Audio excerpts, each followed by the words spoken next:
5 disturbing recordings left by missing people.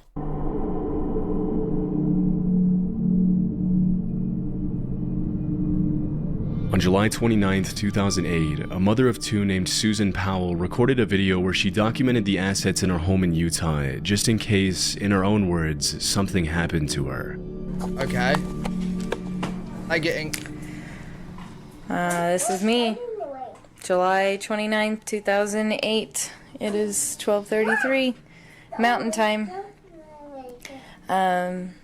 Covering all my bases, making sure that if something happens to me or my family or all of us, that our assets are documented.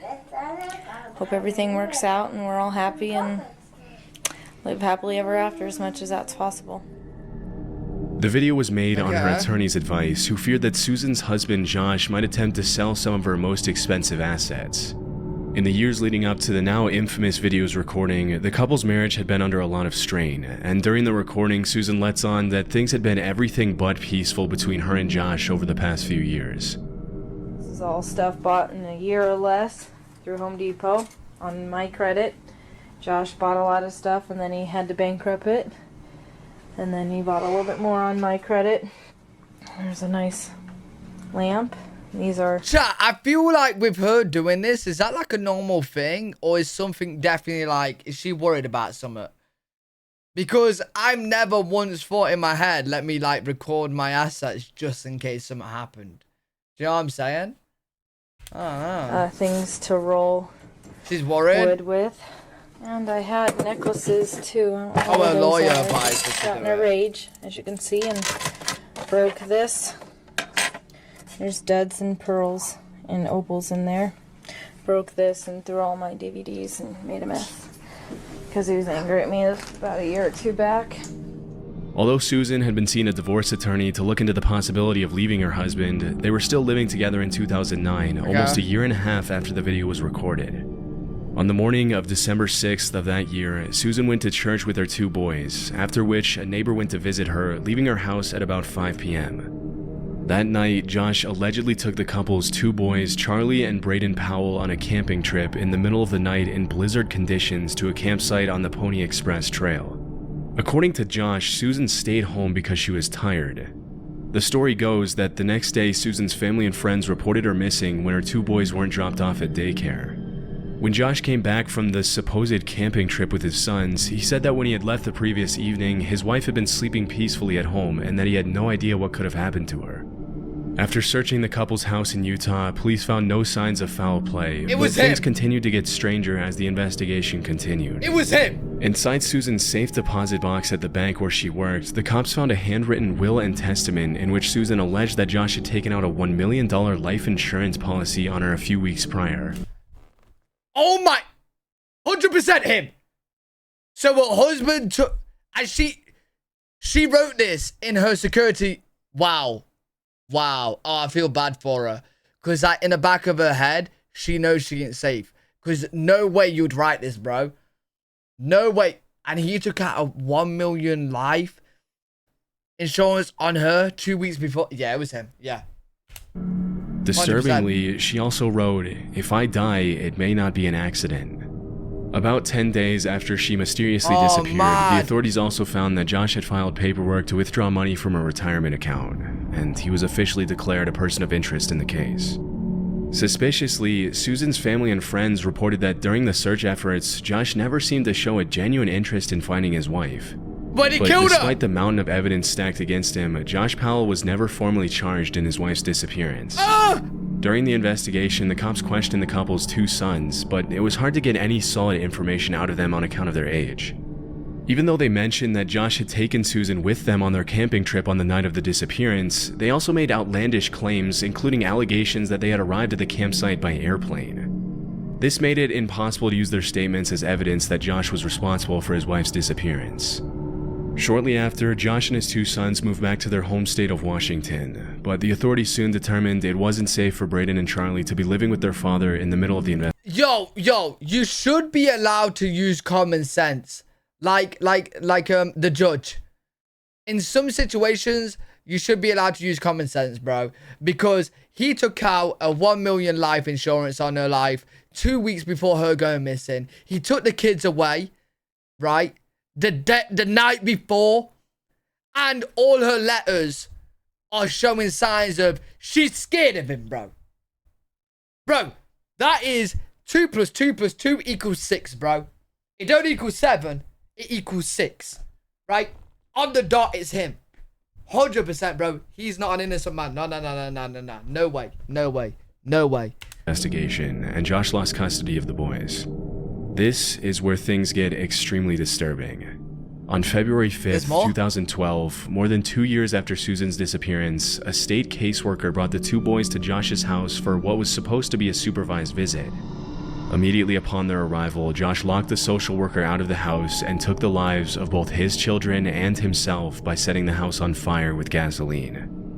If his behavior during the initial phases of the investigation was suspicious, the unspeakable crimes Josh committed on that day in 2012 were about as clear of an admission of guilt as you can get in a case like this. Oh my fucking god. Oh my fucking god. Oh my fucking god. And there we go, chat. There we go. If you was allowed to use just common sense and arrest his ass, those two kids will be alive today, bro.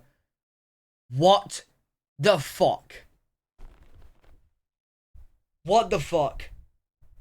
Bro, it was so obvious it was him. It was obvious, bro. Oh, wow.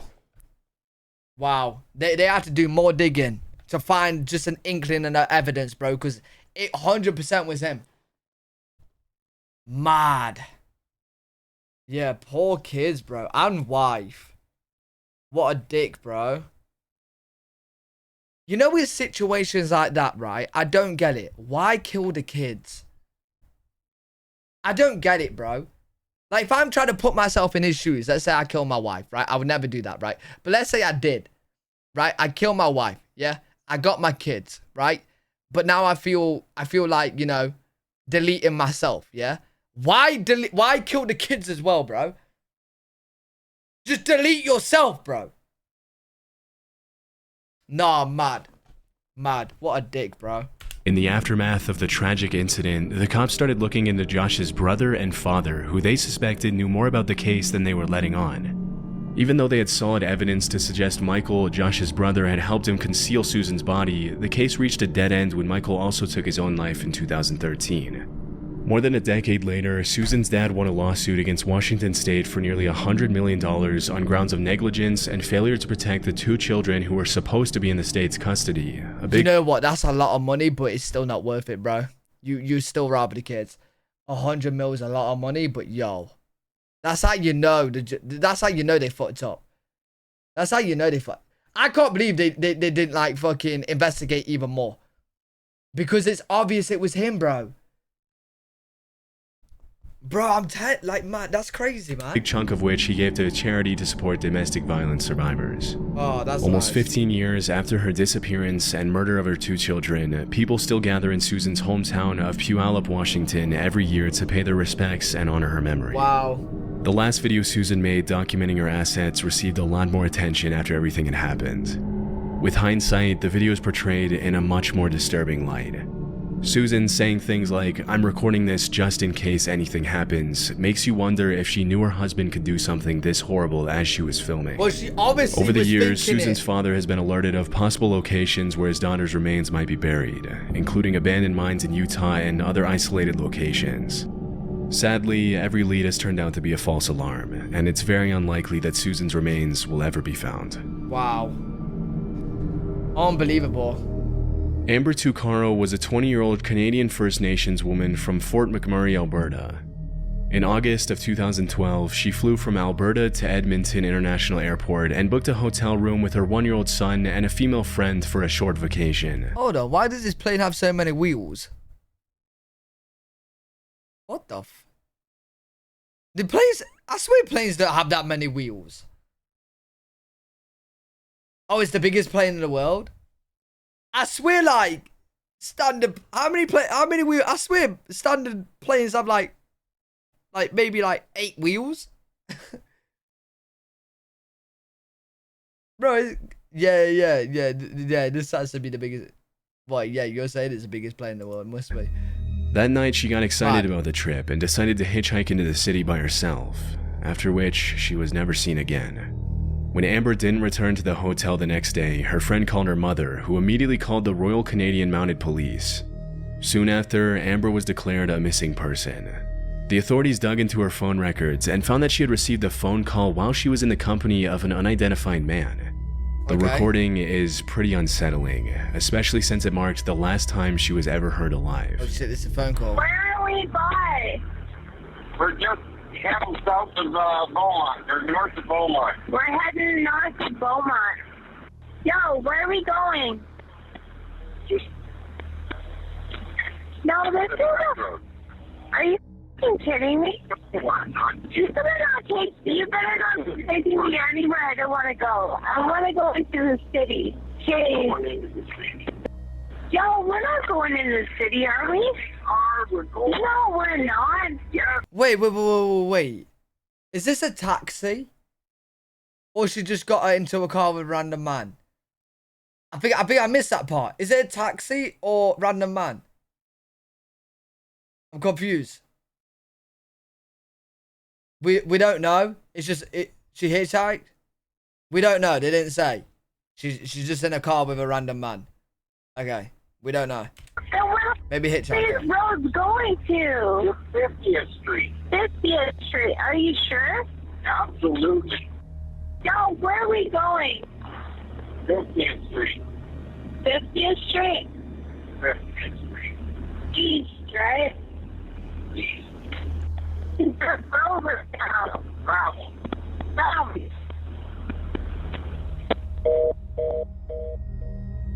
In the recording, a male driver can be heard reassuring Amber that they're heading where she wants to go, but she doesn't seem to be buying the story and is obviously pretty distressed. On August 28th, the cops released the phone conversation, but they didn't officially start investigating the disappearance until well after a month after Amber was reported missing.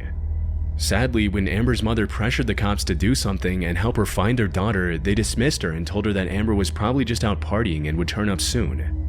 Tragically, on September 1st, 2012, just 4 days after the audio from the eerie conversation was released, the remains of Amber's body were found on a rural property near Leduc County by a group of horseback riders. One of the most frustrating aspects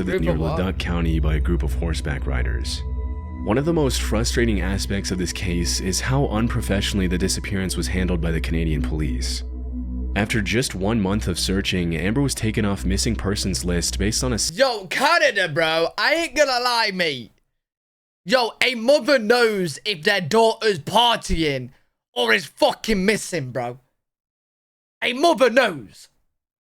Are you gonna tell the mom? She's probably out partying. Bitch, that's my daughter. I don't know if she's out partying. You know what I'm saying? You will know. You fucking know.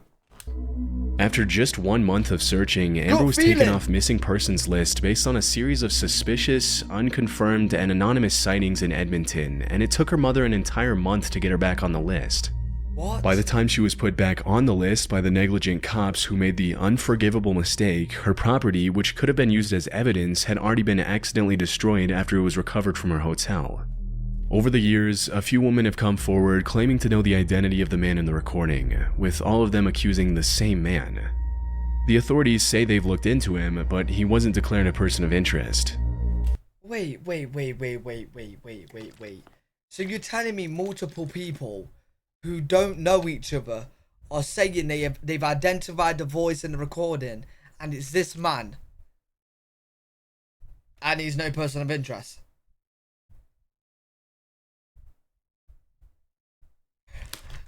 Bro, yo, sometimes, bro, these situations, I don't know if it's more complicated when you're doing the actual job, but bro, it seems useless, mate. Like, they seem useless, bro. A few years ago, another man came forward and claimed that the man in the recording was his father, an American citizen with no legal standing in Canada who had been living on a ranch in the greater Edmonton area. If the man's testimony is to be believed, his father is also responsible for several other mysterious disappearances and deaths that have taken place in the area over the last few years. Let me guess, he's not a person of One of the most interest. disturbing aspects in the recording is the audible dishonesty in the man's voice, which is pretty much clear as day when Amber asks if he's sure they're going into the city, and he responds with an extremely fake absolutely. It's also pretty messed up how the cops handled the case from start to finish, and many people suspect the cause of the unprofessional management of the case was just straight up racism against the indigenous woman. Mad. Hopefully, we'll someday have an explanation for what happened that night to Amber Tucarro, but for now the case remains a pretty disturbing mystery. Mad. In late 2004, Wait, she was indigenous? There's a whole thing in Canada about how bad the Canadians treat... Wait, really? And I'm sat here thinking all Canadians are really nice. Every Canadian I know are super, super nice. Like, extremely nice, bro. Crazy, man. What the fuck? Too many native women going missing all over? Wait, really? Mad. All those nice people have a dark side. Hey, Miftar, are you here? Hey, Miftar's a good mate of mine. He's Canadian. Hey, Mif. Hey, Mif. Gonna ask you a question, buddy. How do you feel about the natives, huh? You here? Don't think he's there. Kyle, I think it means native. Is that what it means, chat? Native? So like the native people, Kyle, are the people that was living in those countries before like we invaded and, you know, colonized it and stuff. They was like the original people of like American stuff. 2014, a YouTuber named Kenny Veach commented under the username SnakeBitMcGee on a video titled Area 51 Technician's Son Discloses Secret Alternative Energy. Okay, now this is piquing my interest. Alright, yo, anything to do with like space, aliens, bro, nah, this is interesting. You're telling me someone that's like snitching on Area 51 is going missing? Ah, this is gonna be good. The comment read, "That ain't nothing. I am a long-distance hiker. One time during one of my hikes out by Nellis Air Force Base, I found a hidden cave. The entrance to the cave was shaped like a perfect capital M. Okay. I always enter every cave I find, but as I began to enter this particular cave, my whole body began to vibrate. The closer I got to the cave entrance, the worse the vibrating became. Suddenly, I became very scared and hightailed it out of there. That was one of the strangest things that ever happened to me." Okay, weird. As you can imagine, Kenny's comment immediately caught a lot of people's attention. Some people called Kenny a liar, while others encouraged him to find the cave again and record his findings. And so he agreed to do just that. On October 18th of that year, Kenny uploaded a video of his long-distance hike in the Nevada desert in which he attempted to find the cave for a second time. Yeah, I want to see the cave. Well, here I am on my hike up here in the mountains north of... Oh, this guy's smart. He came prepared, bro. Yo, he's got a gun on him just in case any aliens pop out. Boom, boom, boom, boom. You know what I mean? Yo, no aliens mess with this guy. Las Vegas. This is the this is a canyon I just walked up in. Now you can't tell, but my truck is way out there by the mountains at the very, very end of this valley. Wait, hold on. You said I can see it, mate. Oh yeah, right here. Oh yeah, nice truck you got there, bro. At the beginning of the video, Kenny stands at the top of an abandoned mine shaft and gives his viewers an introduction into the monstrous hike that lies ahead of him that day. As the day goes on, he continues to record what he sees as he travels through the Mojave Desert trying to locate the cave again. There's some interesting stuff coming up here. Look, see those? Look at that. Where? Kinda. What is that? Right there. That's kind of cool. All right, I'm gonna turn it off and then I'll turn it back on. Wait, here. Look at chat, that. this is near Area 51, right? That's pretty cool right there. Wait, why is Mojave a bad place to be? All right, off with the camera. Oh, oh no, it's not. Okay. That was the end of the video Kenny posted. Because he failed to find the cave the second time through, a lot of his viewers criticized him pretty brutally, calling him a fraud and pressuring him into trying to find the cave for a third time. In a sea of comments provoking Kenny, a user named Lemmy Kilmister made a particularly disturbing and ominous comment that read, "No, do not go back there. If you find that cave entrance, don't go in. You won't get out." Still, on November 10th of that year, Kenny told his family he was going on an overnight hiking trip, and he set off by himself for the third time to find the mysterious MCave in the Mojave Desert, one of the hottest and driest regions in the world. That was the last time he was ever seen. On November 22nd, 2014... Well, yo, it don't take a rocket scientist, bro, to know where he is. He's in the fucking cave. He's stuck in the cave, bro.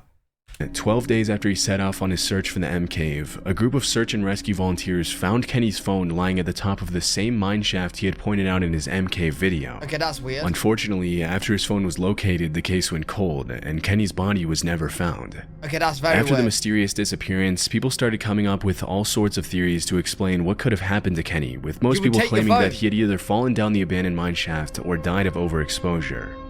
Some of the more outlandish theories reported that Kenny could have witnessed a crime out in the middle of the desert and had to be silenced, or that he found a secret military base and was eliminated by the government. But you'd have to take your phone. However, a few months after his disappearance, a comment on the original video made by a woman named Sharon Pilgrim shed light on an entirely new possibility, that Kenny had taken his own life. The comment read, "I am the girlfriend that Kenny spoke of in the video. Kenny has not been found, and I feel that he probably will not be found for many, many months, if ever. I want you to know that I do not think Kenny had an accident. I believe he took his life. He battled with depression for many years and would not take medication or see a doctor. He quit his job a little more than a year before he disappeared." In response to his phone being found at the mine shaft, Sharon then added, "The mine shaft was about a 4-hour hike from his car. It is my feeling that he left it behind so that he could not be tracked from the GPS in it. He also did not take his video camera with him on this solo hike. It was left in his home, so he had no intention of filming anything. Oh shit. I am healing from my loss and look forward to new experiences with desert hiking, camping, and taking beautiful pictures of our desert. Enjoy your adventures of life, and thank you for the kind, loving comments sent my way."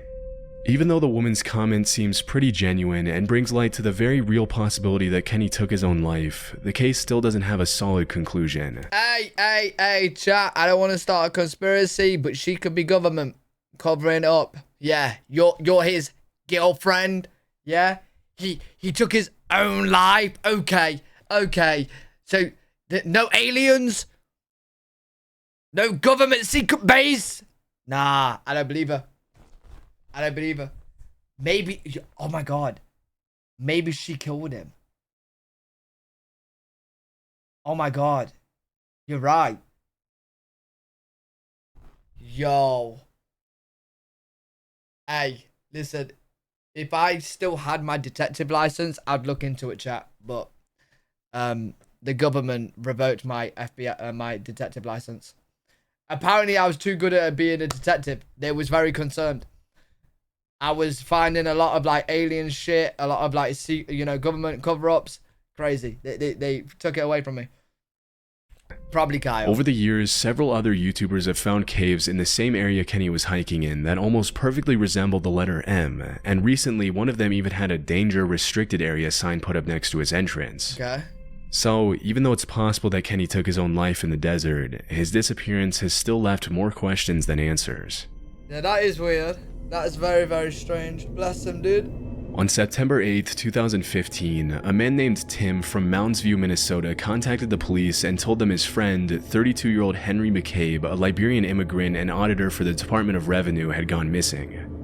As per Tim's testimony, Henry had been at a barbecue hosted by a friend named Emmanuel earlier that day and had left to go to a nightclub at around 11 p.m. After following up with the two acquaintances who had been with Henry at the club on the night of the disappearance, the cops realized they had a pretty complicated case on their hands. Why? According to the two friends who had been with Henry at the C'est La Vie nightclub in Spring Lake that night, Henry had been drinking pretty heavily, and upon leaving the club at around 2 a.m., he allegedly asked William, one of the acquaintances he was with, to drop him off at a gas station nearby. Okay. After getting dropped off by William, who thought it was strange that Henry rejected his offer to drop him off at his house instead of a random gas station, Henry called his wife a little after 2:20 a.m. According to his wife, Henry sounded pretty delirious on the call, and near the end of the conversation, she called one of Henry's friends to ask him to go get her husband. Even though the friend didn't answer the call, the last 2 minutes of the conversation between Henry and his wife were recorded by the friend's voicemail, and the content of the conversation is pretty disturbing.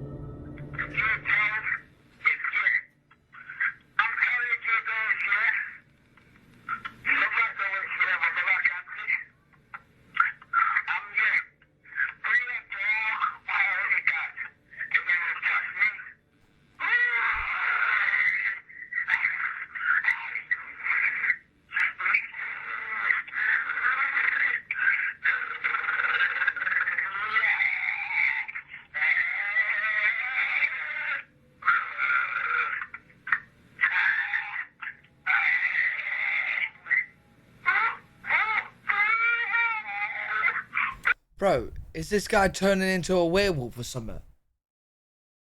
What the fuck is going on? Bro, that's not drunk. That's not drunk. Bro, something bad is happening.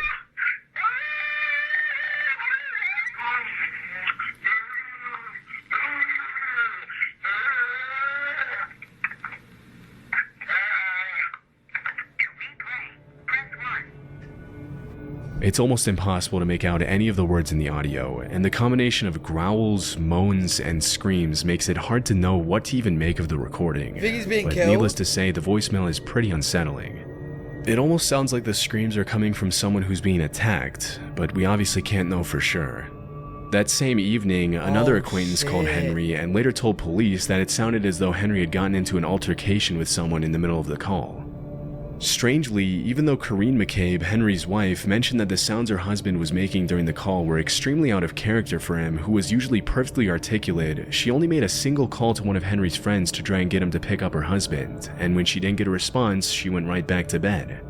Even more strangely, during her questioning, Corrine repeatedly told the cops that she knew Henry. Yo, no, bro. If your husband calls you during night, you don't go to bed. You're panicking.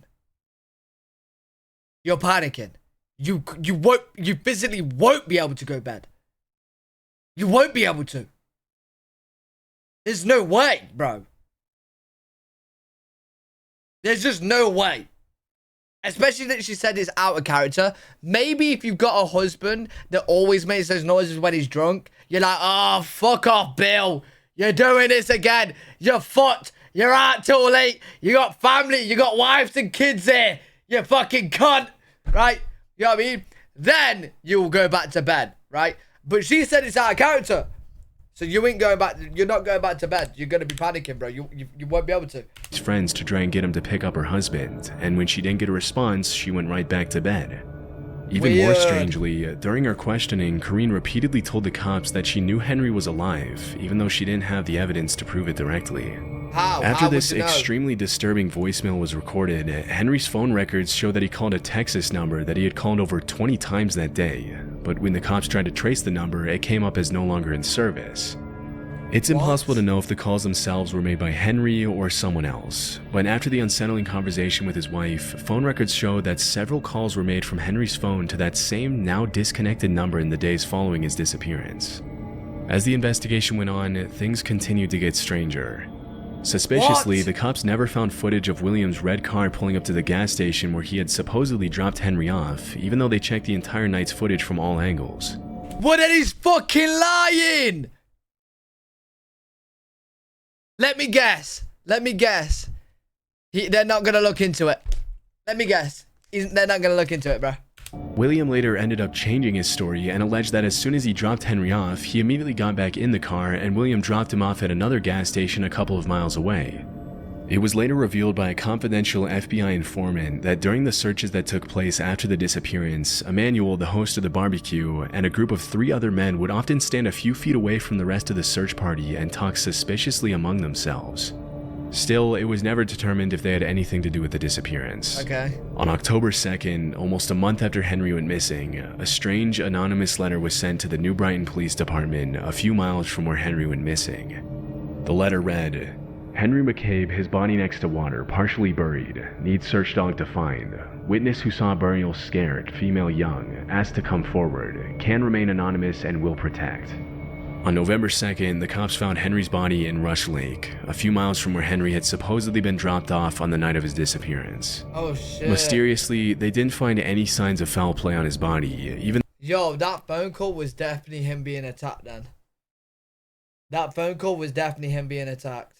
though the anonymous letters suggest he was buried by someone else. Despite the lack of evidence on his body, it's possible that he was either forcibly drowned by a group of assailants, that he took his own life, or that something entirely different took place that night. Wow. The only thing we know for sure is that this is an extremely strange case that we'll probably never get a conclusive explanation for. Honestly, I think that's the wife, bruh. I think that's the wife, bruh. There's just no way you will go back to bed like that. There's just no way, bro. Unless that's how unless that is how he behaves every time he drinks, right? He gets loud and weird, and you know what I'm saying. But she said that's out of character, bro. It's gotta be her. No way you're sleeping if that's out of character like that.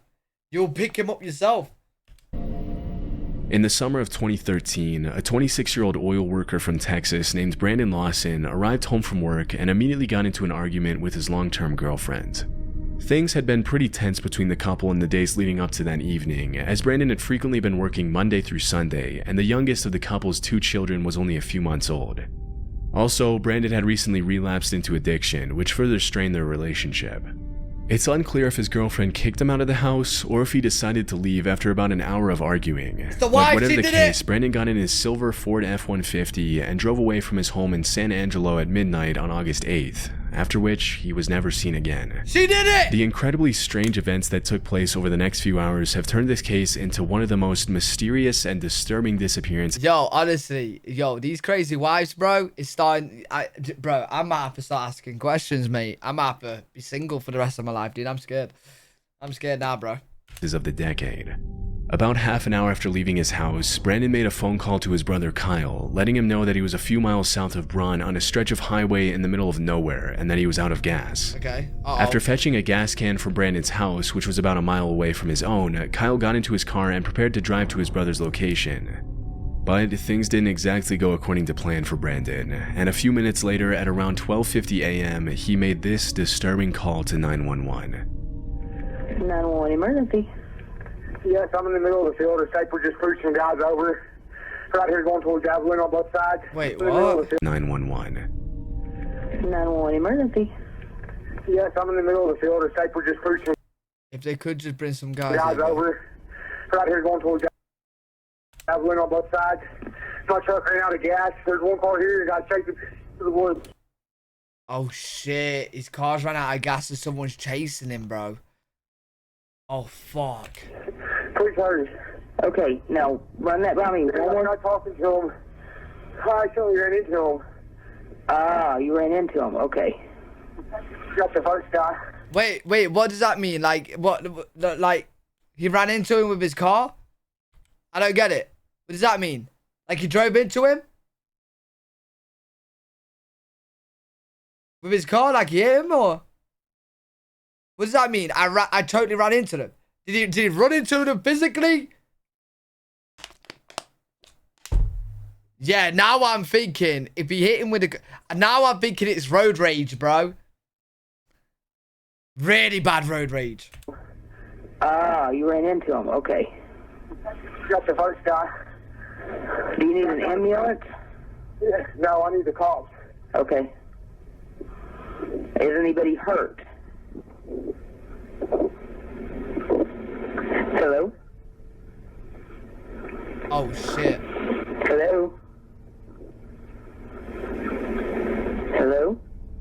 He's whispering. Listen. Although it's hard to make out what's going on in the background, many people have alleged that they can hear the sound of gunshots and other people talking in the audio, but it's hard to confirm what exactly was being said and what was even going on during the call.